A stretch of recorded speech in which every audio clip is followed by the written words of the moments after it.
श्री शिवाय नमस्तुभ्यम। हर हर महादेव भक्तजनों, आइए भगवान भोलेनाथ की कृपा से 43वें अध्याय की ओर बढ़ते हैं।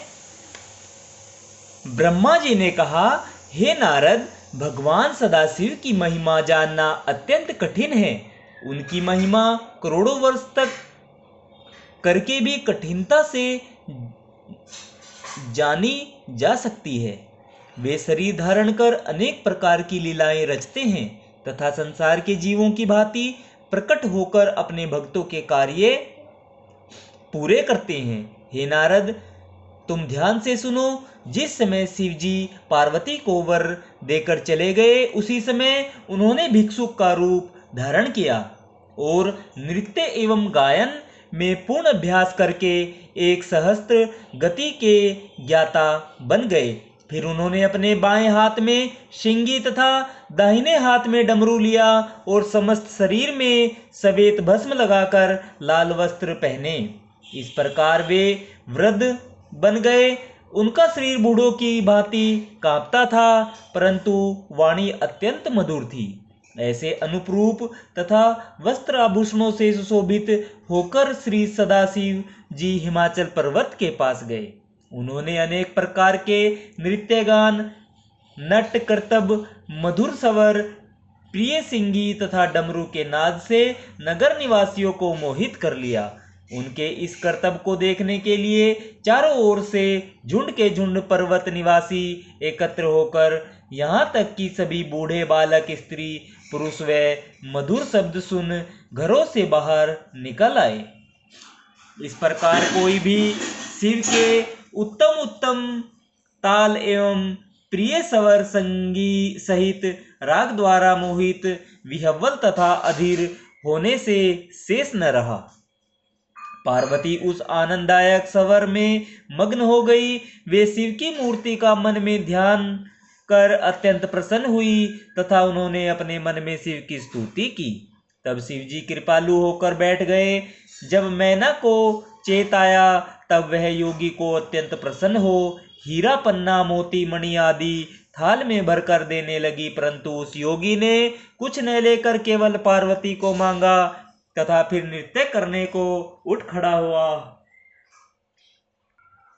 यह सुनकर मैना ने अप्रसन्न होकर उसे बहुत डराया, धमकाया तथा इच्छा की कि उस योगी को निकाल दें। इतने में हिमाचल भी वहां आ पहुंचे और वृतांत सुनकर क्रोधित हुए। उन्होंने आज्ञा दी कि इस योगी को तुरंत यहाँ से निकाल दो। हिमाचल के सेवक इस आदेश को पाकर उस योगी को निकालने को उद्यत हुए, परंतु वे उस योगी के प्रताप से उसके निकट भी न जा सके। उस समय हिमाचल ने मन में सोचा कि यह कौन मनुष्य है। जब उन्होंने बहुत ध्यान से विचार पूर्वक योगी को देखा, तो उन्होंने शिव जी को चतुर्भुजी स्वरूप, सिर पर मुकुट, कानों में कुंडल, पीले वस्त्र पहने हुए तथा जो पुष्प विष्णु पर चढ़ाए जाते हैं उनसे भूषित देखा। फिर हिमाचल ने उसी समय द्विभुजी मूर्ति इस प्रकार देखी कि वे अपने को गोपों के समान भूषित किए, मुरली हाथों में लिए, चंद्रमा के समान उत्तम किशोर अवस्था को प्राप्त दिखाई दे रहे हैं। ब्रह्मा जी बोले, हे नारद, शिव जी ने हिमाचल को अपना मुख्य स्वरूप दिखाया कि शीश पर जटा तथा गंगा की पवित्र धारा, मस्तक पर चंद्रमा एवं त्रिपुंड, चंद्रमा के समान सुंदर मुख, ललिमा लिए हुए तीनों नेत्र, कीर के समान नासिका, अरुण अधर, कंठ में श्यामता लिए हुए 3 रेखाएं, गले में हार पहने 4 भुजाएं, सूर्य, कपाल, अभय आदि नाना प्रकार के वस्त्र आभूषणों से अलंकृत, उदर अत्यंत कोमल जिसमें 3 बल पड़े हुए, अत्यंत सुंदर कटी, लाल कमल के समान लाल पगतल, गोल नितंब, रक्त वर्ण नख आदि थे। हिमाचल ने ऐसा मनोहर विचित्र स्वरूप देख अत्यंत आश्चर्यचकित होकर जाना कि यह सदाशिव है। जब सदाशिव का स्वरूप धारण कर लिया, जब सदाशिव ने जाना कि हिमाचल ने हमको पहचान लिया, तो उन्होंने तुरंत उसी योगी का स्वरूप धारण कर लिया तथा पुनः हिमाचल से पार्वती को पाने की इच्छा प्रकट की। उस समय हिमाचल ने तुरंत ही प्रणाम कर सब स्वीकार कर लिया। कुछ समय पश्चात योगी जब अंतर्धान हो गए, तब मैना और हिमाचल ने चेत में आकर शिव को सर्वश्रेष्ठ जाना।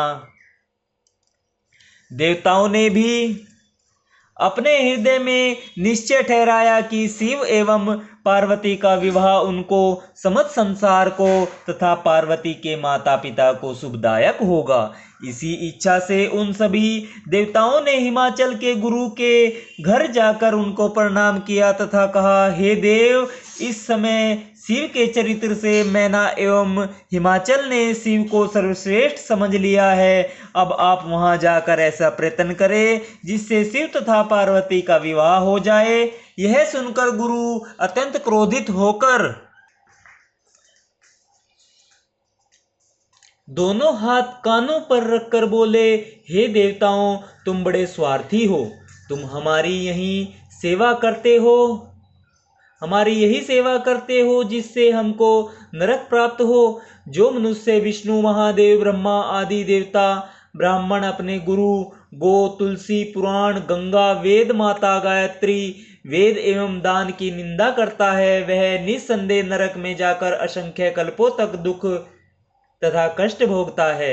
यदि तुम यह कार्य करना आवश्यक समझते हो तो तुमको चाहिए कि ब्रह्मा के पास जाकर उनसे सहायता मांगो तथा तुम भी अपनी बुद्धि के अनुसार कोई उपाय करो, परंतु अपने मन में शिव के चरणों का ध्यान अवश्य रखो।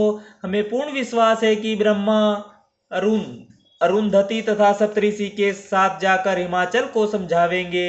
हमको अपने तपोबल से यह भी पूर्ण विश्वास है कि पार्वती को शिव के अतिरिक्त और कोई प्राप्त नहीं कर सकता। यह कहकर गुरु चुप हो गए।